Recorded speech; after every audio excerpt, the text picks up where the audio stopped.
Hola, bienvenidos. Hoy vamos a conversar de La mujer justa de Sándor Márai. Quédense aquí para que exploremos cómo está compuesta y qué se puede analizar alrededor de esta obra, que es una de las novelas que más me gusta.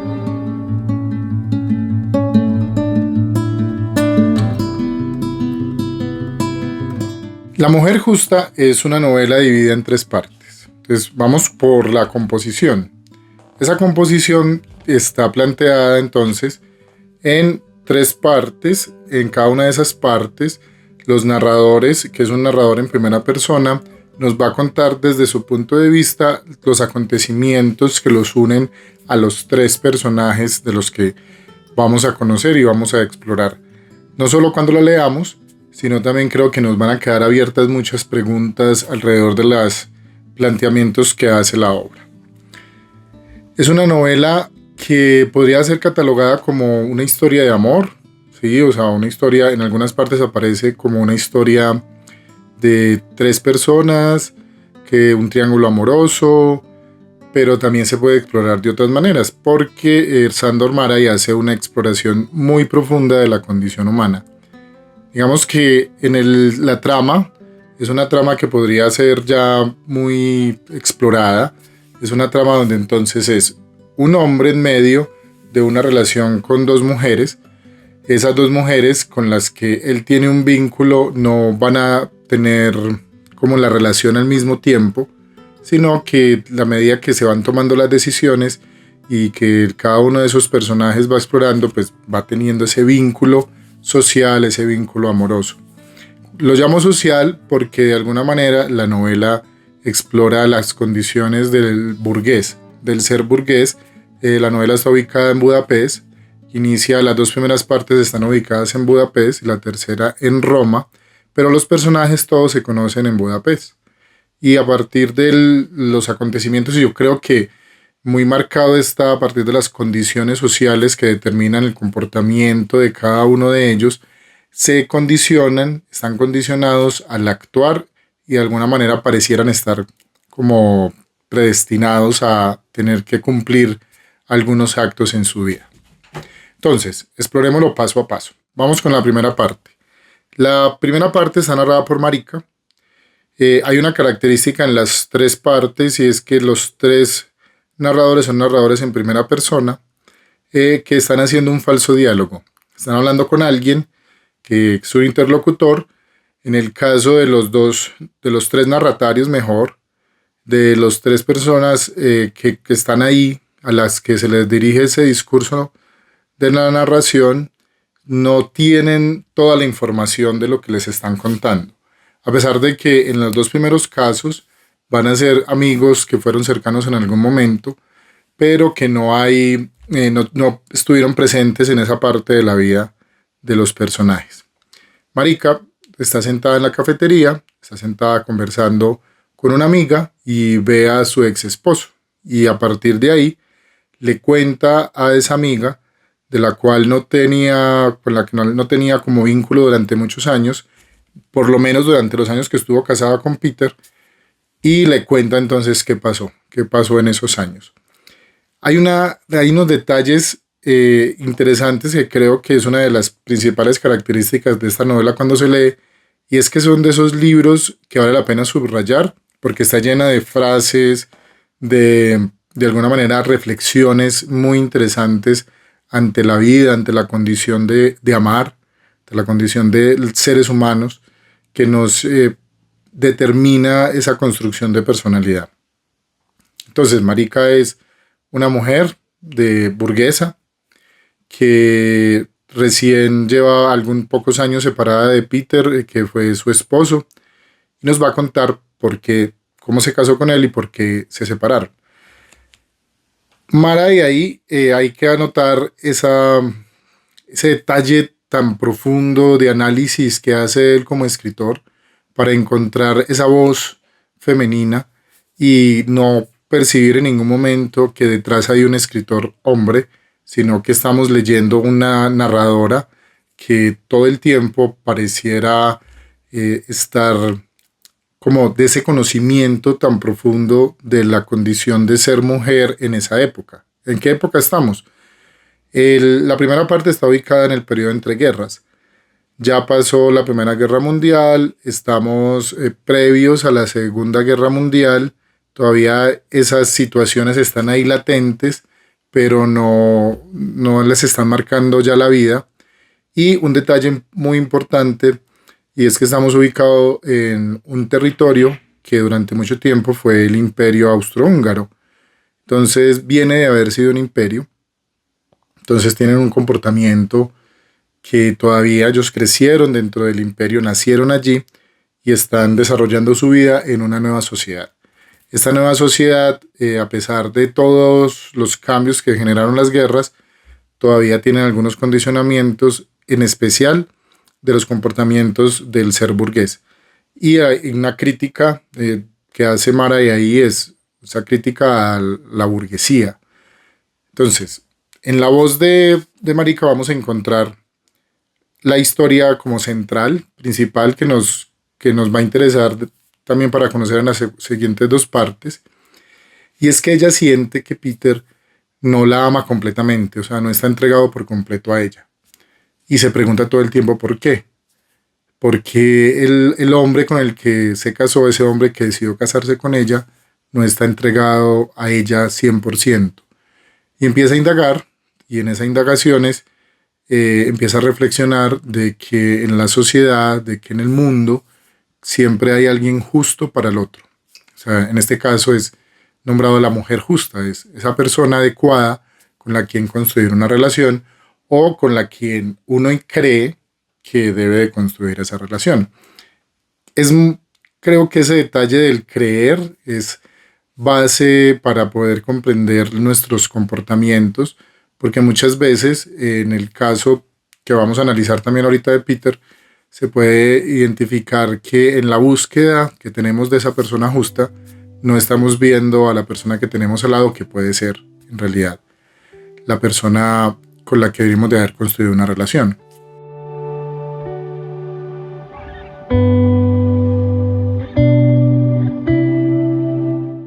¿Cómo ustedes asumirían al saber que la persona con la que están, que la persona con la que se casaron, no tiene, no está del todo con ustedes? O sea, no está un 100% entregado a ustedes y que está esperando.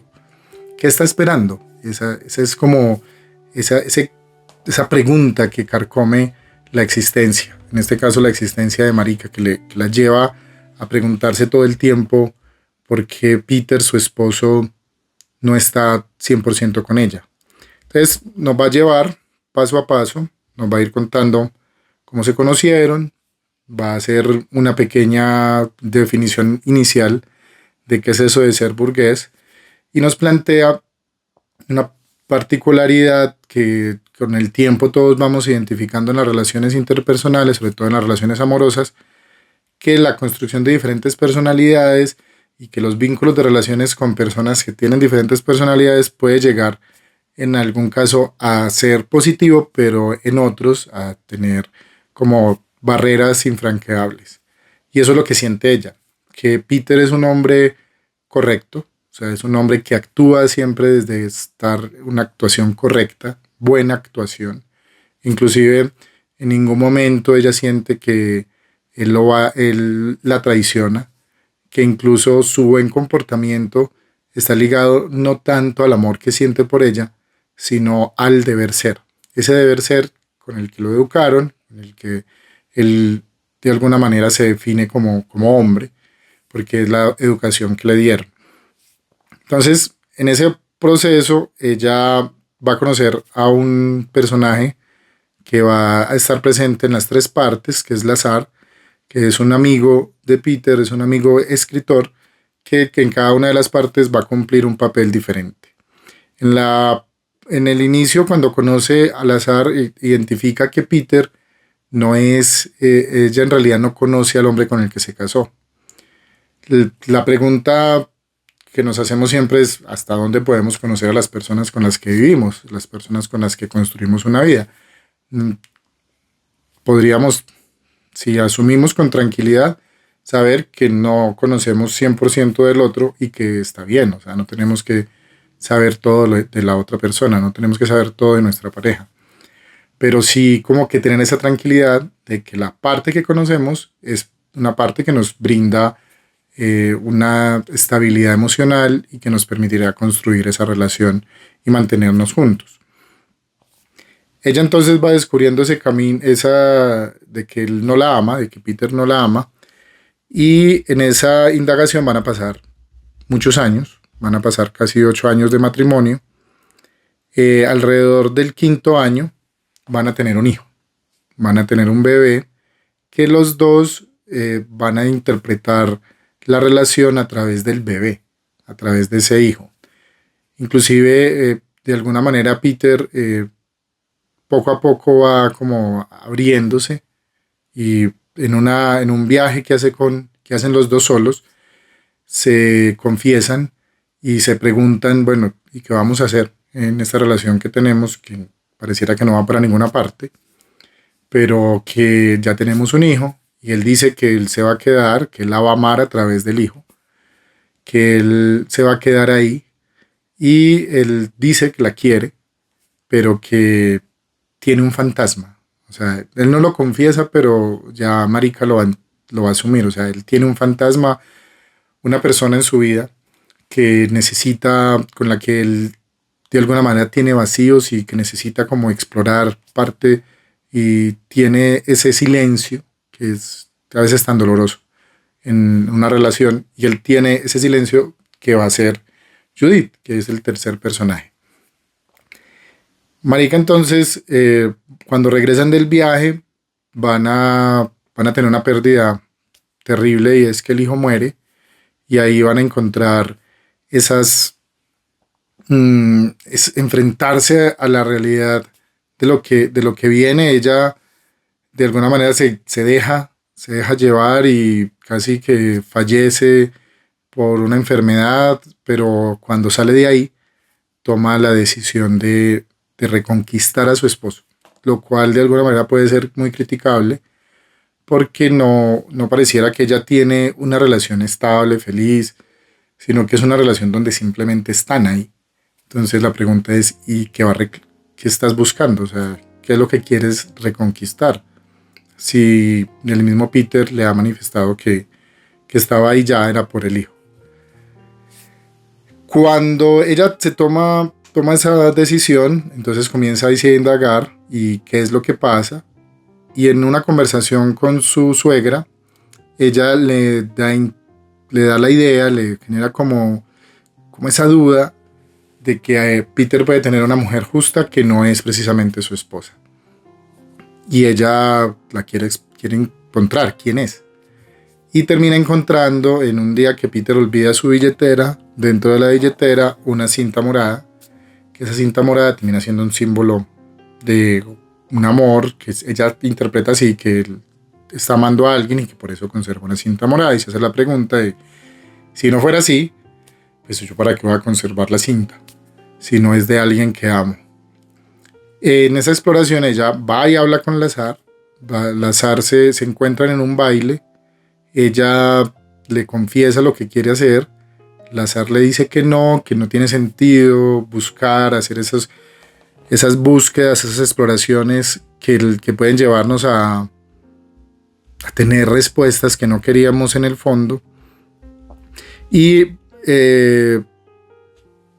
van a tener, él le va a sugerir que vaya a la base. ¿Cuál es la base de la vida de un ser humano? Él dice, pues, su familia, la casa de sus padres. Y cuando ella va a la casa de sus padres, ve a Judith, que la había visto pues desde que se casó con Peter, que es una empleada de la casa, que ya había muerto el padre de Peter, entonces la madre ya vive en un lugar más pequeño y solo se quedó con Judith. Y ella cuando la recibe, Judith cuando recibe a Marika, le confiesa que es ella, esa mujer que Peter está esperando. Y lo hace de una forma un tanto cruel. Pero creo que ahí, en ese sentido, cuando lean esos fragmentos, van a identificar cómo hay una reconstrucción tan bella en ese análisis que hace Marika. Inclusive hay unas páginas muy bien construidas de observar la habitación de una persona, y a partir de ahí intentar comprender a esa persona. Y ahí va, por ejemplo, este es uno de los fragmentos. También hace falta en la vida algo superfluo, llamativo y brillante, algo bello, aunque sea de una belleza barata. La mayoría de las personas no pueden vivir sin el deslumbramiento de la belleza. Ya a partir de ahí viene como esa aceptación que tiene Marika de entender que el Peter no es de ella. Y vamos a ir cerrando como esa primera parte, conociendo otros detalles, esos otros análisis que hace ella de su relación, de la vida. Se pregunta, hace unas afirmaciones muy interesantes, como digo, que es un libro de subrayar, que el lector podría identificar. Yo tengo mis subrayados, pero seguramente cada lector va a encontrar uno, porque cuando leemos estamos vinculando nuestras preguntas, nuestras experiencias a lo que leemos. Entonces a partir de ahí asumimos esa lectura. Entonces no todo el mundo subraya lo mismo. Dice, por ejemplo, en uno de los fragmentos, eso es un tópico, cuando ella le está diciendo, cuando habla y ya descubre que que existe Judith y le habla con Lazar, le dice, usted sabe mejor que nadie que el amor no se puede compartir. Le dice Marika a Lazar, pero Lazar le dice, eso es un tópico, todo es posible, precisamente en el amor todo es posible. ¿Hasta dónde estaríamos dispuestos de sacrificar nuestra estabilidad, nuestra tranquilidad para estar en una relación, y entendiendo de que hay muchos tipos de relaciones? O sea, la relación monógama de uno con uno, pues es una de las opciones, hay otras opciones, pero siempre en todas las opciones la decisión que debe tomar cada quien debe estar vinculada a estar tranquilo, y que esa tranquilidad lo lleve a una especie de felicidad y de crecimiento. O sea, si uno no está en una relación donde crezca, pues ¿para qué está? Y va cerrando entonces esa primera parte hasta que va entendiendo de alguna manera que Judith es una mujer fuerte, que es una mujer más fuerte que ella, y que esa fuerza es lo que hace que Peter quiera estar es con Judith. Esa es la interpretación que hace Marika de la historia, y le hace y se la comparte a su amiga. Entonces la cierra casi al final, donde dice, descubrí, querida mía, que la persona justa no existe. Entonces nos va llevando como por una experiencia del amor, también haciéndonos creer que ella consideraba que existía esa persona justa, hasta que en sus mismas reflexiones, a partir de verbalizar la historia a su amiga, llega a la conclusión de que no hay una persona justa. Eso ya quedaría abierto para ustedes como lectores si sienten que sí o no. Vamos a la segunda parte. Vamos a cambiar de narrador. Ya este narrador va a ser Peter, y va a estar ubicado temporalmente más o menos unos 6 a 10 años. No hay unas fechas precisas. Unos 6 a 10 años desde que se separa de Marika. Pongámosle decir alrededor de 10. Porque ya de ahí, ya también se había casado cuando él está en una cafetería, en un restaurante, con un amigo que va a ser el narratario. Ese amigo, recuerden ese diálogo falso al que le va a contar, es un amigo que estaba en el Perú, que entonces estaba completamente alejado, que no tenía ninguna información de Peter, y Peter le va a contar que se había casado con 2 mujeres y ya está separado de las 2. Y le va a contar la historia con Judith. La segunda parte casi toda está enfocada en la versión de Peter de la historia del amor con Judith. En la primera parte, Judith va a contar su versión, se la va a contar a Marika, y le va a contar de alguna manera como ilusiones que tiene. Luego vamos a identificar que tal vez eso puede ser manipulación. Pero entonces ya en la segunda parte, Peter le dice, y comienza en los primeros párrafos haciendo como un análisis de las diferentes relaciones que podemos tener y la interpretación que hacemos de ella. y dice una frase que a mí me llamó mucho la atención, ante todo porque habla de literatura. Me temo que es precisamente la mala literatura la que nos llena la cabeza de sentimientos falsos, tanto los hombres como las mujeres. Esa crítica a mí me parece hermosa porque él es un autor, un escritor, poniendo en la voz de un personaje narrador, una crítica a la mala literatura. Peter entonces le va a contar a su amigo la historia con Judith y lo va a hacer en un orden llevándolo a devolverse desde el momento en que la conoce. Conoce a Judith cuando ella tiene 15 años y llega por primera vez a la casa de los padres. Ese dato ya lo habíamos conocido también en la primera parte, pero nos vamos a ver ya del otro lado, y eso es muy interesante en esta novela. O sea, no nos vamos a quedar solo con una versión, que ahí podríamos quedarnos y entender y asumirnos del punto de vista de Marika y quedarnos contentos con esa versión, sino que aquí vamos a tener también la versión de Peter, nos va a mostrar el otro lado. En ese otro lado, Peter va a hacer reflexiones, va a hacer preguntas sobre el amor, va a indagar, bueno, y por qué deberían de enseñarnos. Él tiene una frase muy, muy bella donde se pregunta por qué en los colegios, por qué no se enseña y no se habla sobre el amor. Dice, dime, ¿por qué no se enseña nada sobre la relación entre hombres y mujeres en los colegios? Y un poquito más adelante, pienso que a su debido tiempo, personas sensatas, poetas o médicos, deberían hablar con los jóvenes sobre la alegría de la convivencia entre hombres y mujeres. Esa es una crítica que todavía se aplica a nuestra vida contemporánea.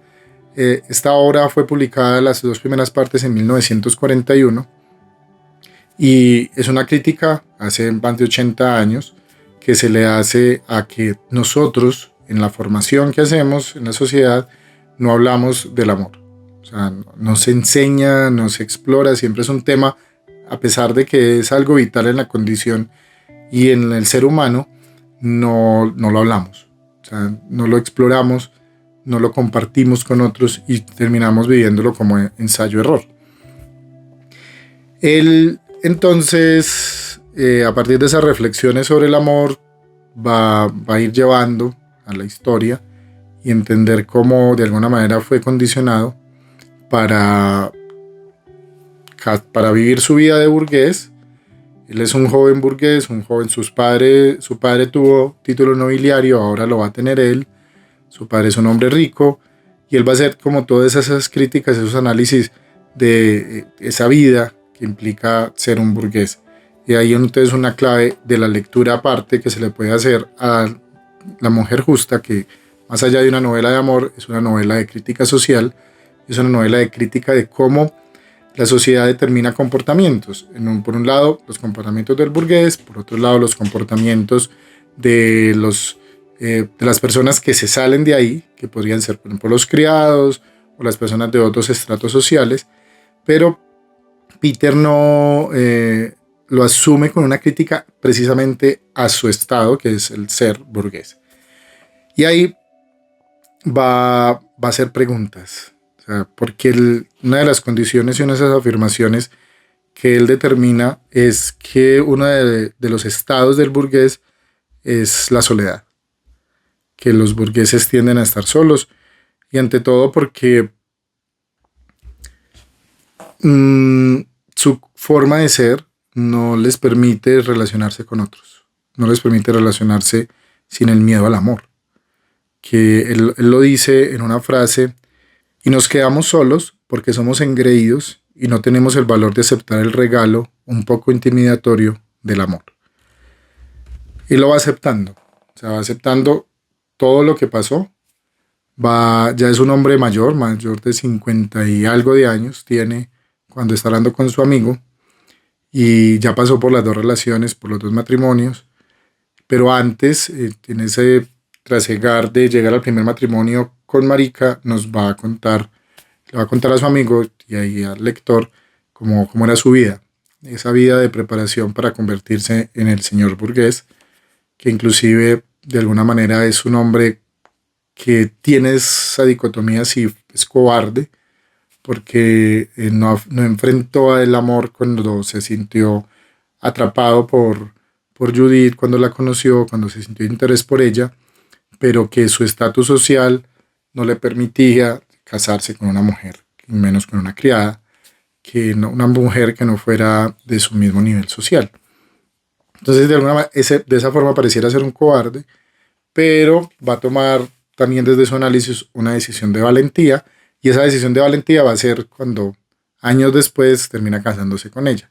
Solo que en ese año después, cuando termina casándose con ella, ya es una Judith construida para, de alguna manera, como para manipular, para controlar y no para amar.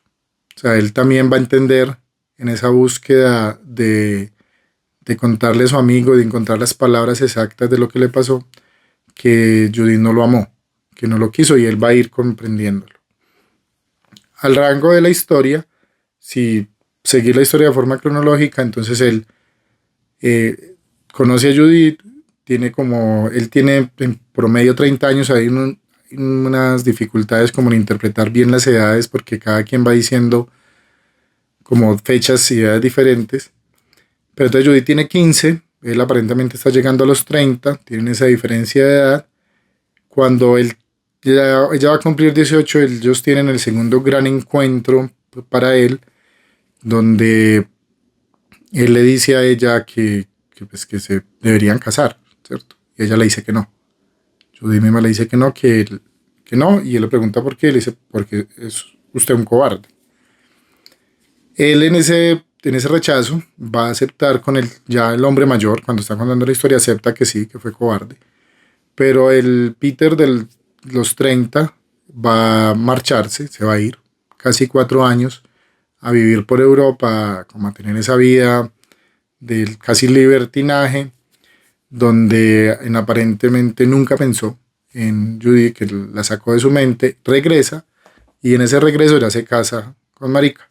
Y la historia con Marika va a ser muy, muy flash, nos la va a contar muy rápido, porque no es como esa importancia para él. O sea, no es tan importante lo que nos va a contar, porque ya a nivel de narración está muy bien que Sandor Maray no haya tomado la decisión de repetir lo mismo que nos contó directamente ya Marika, sino que se la salta y Peter le menciona algunas cosas que fueron importantes y ya pasa como al desenlace en lo que pasó después, que es lo que no nos cuenta Marika. O sea, que ya recordemos que cuando Marika lo ve, está en ese momento y él está casado con Judith, y ya cuando Peter nos está contando, ya no está casado con Judith.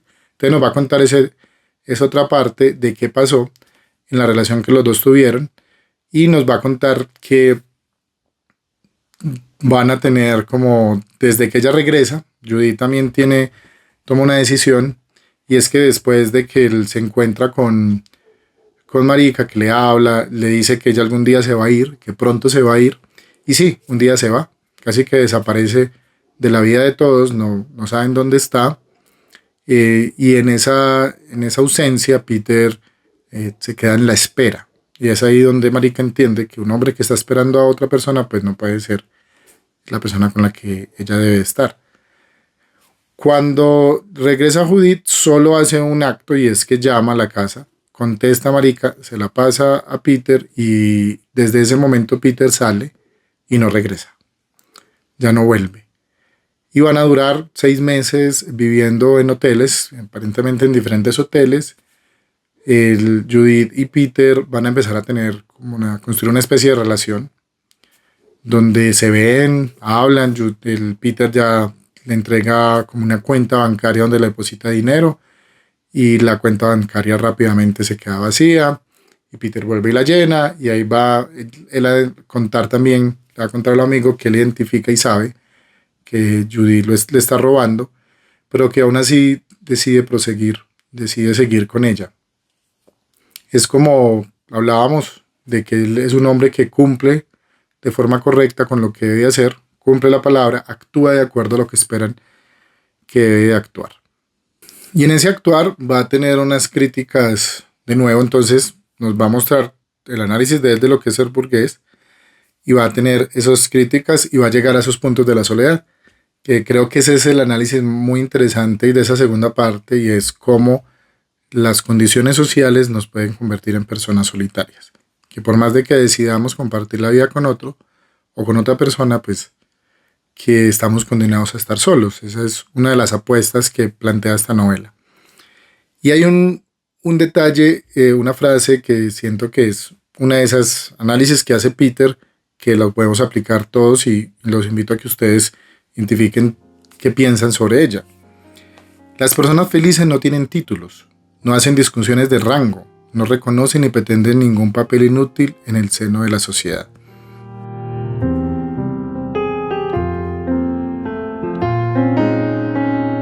Siento yo que esa es una comprensión de la vida. O sea, si uno con el interés de demostrar, pues no logra ser feliz y tiene que estar todo el tiempo demostrando algo. Entonces dice que ese análisis que hace es un análisis muy bello porque lo comprende como persona que necesita ser libre para poder ser feliz. Inclusive él se va reconociendo como un hombre feliz, pero es un hombre feliz porque se acepta y porque acepta la soledad. Entonces, de alguna manera, como acepta la soledad, comprende y está tranquilo consigo mismo. El que madura se siente siempre solo. Un hombre que padece soledad puede reaccionar de varios modos. Puede sentirse herido, lleno de resentimiento, y entonces fracasa definitivamente, y puede resignarse y hacer las paces con el mundo.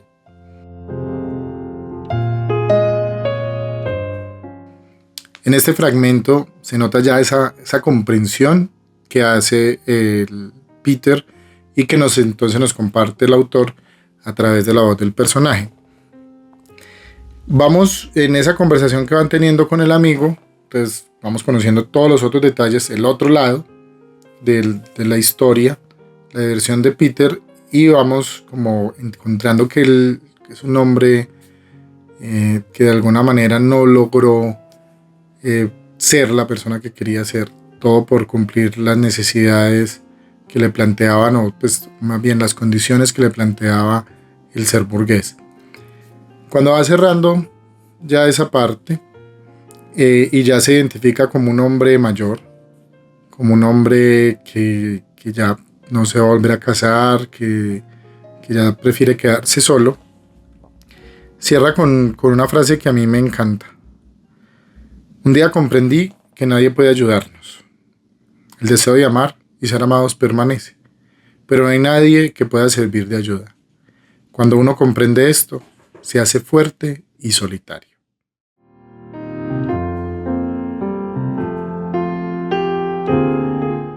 Y con esa frase cierra entonces, va cerrando la segunda parte, que en 1941, cuando se publica la primera versión de la novela, tiene solo esas dos partes. Estamos en 1941, plena Segunda Guerra Mundial.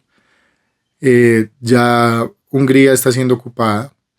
De alguna forma, el mismo autor, Sándor Márai, tiene que buscar una forma de sobrevivir.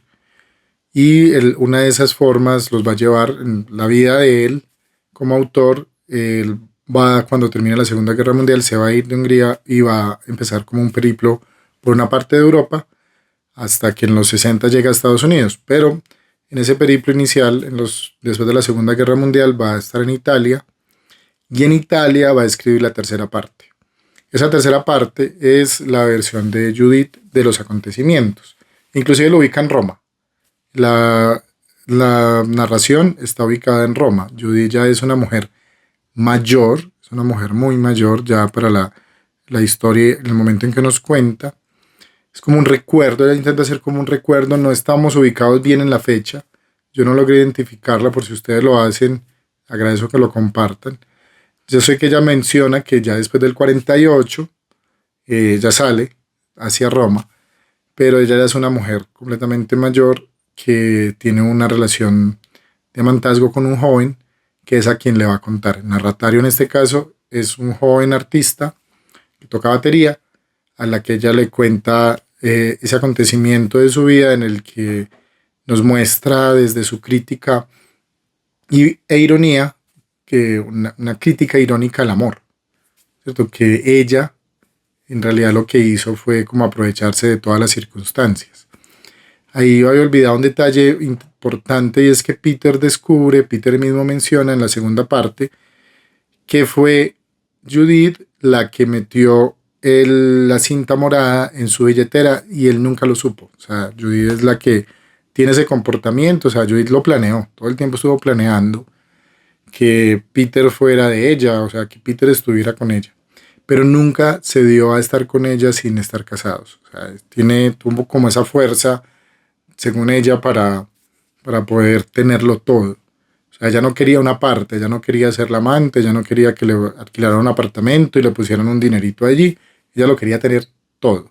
Y eso es lo que nos va a contar en la tercera parte, que es una parte muy interesante porque indaga ya, si saltamos, primera parte en los 30, segunda parte iniciando la década de los 40, y la tercera parte está más allá, yo creo que en la década de los 50, en promedio, no sé, pero nos va a contar lo que pasó después de la separación, inclusive nos cuenta cómo muere Marika, nos cuenta también un poco de Peter, qué pasó con ese hombre que ella le dice el esposo, pero que es un hombre que no amó. Y va a volver ahí Lazar va a aparecer en la segunda parte de Peter, mencionado pues como ese amigo, pero en la tercera va a tener un papel muy importante y es que Judith en la época ya de la liberación de Budapest, después de finalizando la Segunda Guerra Mundial, cuando llegan los rusos, empieza como esa época de liberación, y en esa liberación hay un encuentro que tiene Judith con Lazar, y lo va a mencionar, inclusive no lo menciona tan directamente el escritor, sino que dice que fue amigo de mi esposo, ese amigo al que mi esposo cuando yo era joven me hizo que me evaluara, y desde su cobardía decidió no casarse conmigo. Empieza todo eso y hay un detalle que creo que es una pregunta que nos podemos hacer, y es que qué tan importante para construir una relación de pareja es que seamos cercanos en los pensamientos ideológicos, en la estabilidad económica, porque la crítica que hace aquí Maray es que que cuando dos personas son de diferentes estratos sociales, de gran marcada diferencia, resulta difícil ese vínculo, esa construcción de relación de pareja. Para mí, en realidad, es más como porque los propósitos puede que no sean los mismos. Creo que lo demás no importa si los propósitos que nos planteamos en pareja nos unen, ¿cierto? Si los propósitos nos permiten construir juntos y no que estoy acompañando al otro a construir, sino que es una construcción de dos personas y que a partir de esa construcción unidos, pues también se fortalece la relación. O sea, no es una cuestión de compañía solamente, sino que es una cuestión de acompañamiento, o sea, como de sociedad. En realidad, sí es eso. Si no logramos construir una sociedad en las relaciones de pareja, pues la relación de pareja tiene muchas flaquezas. Entonces Judith va a ser como esa mirada crítica de la burguesía, va a ser una mirada muy crítica, y creo que esa es la parte tal vez más pesada en la lectura del libro, porque no hay, pareciera una crítica tan fuerte de parte del autor a través de Judith que se pierde como ese hilo narrativo. Pero cuando se pasa ese pedazo, volvemos y nos encontramos ya con Lazar y ya comienza como ese desenvolverse y ese análisis que hace ella de las relaciones, de comprender lo que pasó en su vida. O sea que hace un cierre muy bien logrado, que el libro completo ya se publica en 1949, que es el libro que nos llega a nosotros, porque ya es el libro como lo pensó el autor. Ya lo unió las tres partes. Y se siente un libro pues, que no pareciera que fue escrito así, como con ese fragmento de varios años entre la primera y segunda y la tercera parte. Ahí, como para ir cerrando, la invitación a esa tercera parte con Judy es a leerlo, también comprendiendo esa mirada crítica de alguien que está analizando hacia atrás su vida y la vida de los demás. Eso es muy interesante en las tres partes de la obra, y es que cada quien está analizando los actos de su pasado, o sea, cómo llegó a la vida que tiene actualmente. Y eso a veces no nos detenemos a hacer. Y entonces esa puede ser una invitación para que nos detengamos y pensemos por qué estamos donde estamos y cómo llegamos ahí. qué implica nuestra sociedad. Cómo en la sociedad, qué implica nuestra vida, la sociedad que nos condicionó, las decisiones que tomamos y cómo de alguna manera nuestras decisiones nos convierten en responsables de nuestros actos. Inclusive hay un fragmento que dice, que está ya en la voz de Judith interpretando a uno de los personajes, dijo que en un momento determinado todo se vuelve en nuestra contra porque porque nunca somos del todo libres. Pues lo que hemos creado también nos ata y nos condiciona un poco. Esas son de las cosas que le dice el azar a ella. El libro va a cerrar con esas conversaciones entre el azar y Judith, que van a ser como unos análisis sociales muy importantes. Cuando comenzamos esta conversación les dije que el libro pues estaba analizado como una relación, un triángulo amoroso, pero que había mucho más. Se puede analizar las condiciones burguesas, que es la crítica que hace todo el tiempo el autor a través de la voz de los personajes. Se puede analizar una parte de la historia del siglo XX. Se puede analizar también entonces cómo la sociedad nos va condicionando para nuestros comportamientos y cuál rol va cumpliendo cada quien dentro de la sociedad. Cuando vamos cerrando, el azar le dice esto, y creo que es como esas magias que tiene la literatura de ver el futuro, de no predecirlo, sino que a partir de los análisis de la sociedad actual y contemporánea que está viviendo el autor, puede lanzar ideas de lo que podría pasar. Y Lazar le dice: se avecina un mundo en el que todo el que sea bello será sospechoso, y todo el que tenga talento, y el que tenga carácter. ¿No lo comprende?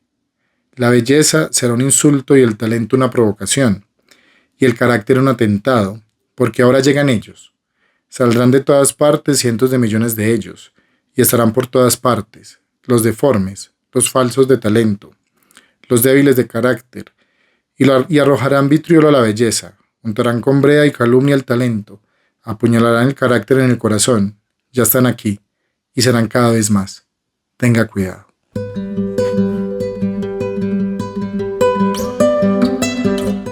Es entonces esta la invitación para acercarse a leer La mujer justa de Sándor Márai. Sé que les conté gran parte de lo que va aconteciendo, pero recuerden que en literatura no hay spoiler. En realidad en literatura lo que nos interesa es cómo está escrito, y esta novela está escrito de una forma magistral. O sea, la prosa de Sándor Márai es una prosa de una calidad estética alta. Entonces es una recomendación, sé que la disfrutarán, sé que tomarán y subrayarán muchas de esas frases. Los invito a que nos compartan las frases que más les llamen la atención. Espero que compartan sus apreciaciones. Muchas gracias por estar acá. Nos vemos en la próxima. Chao.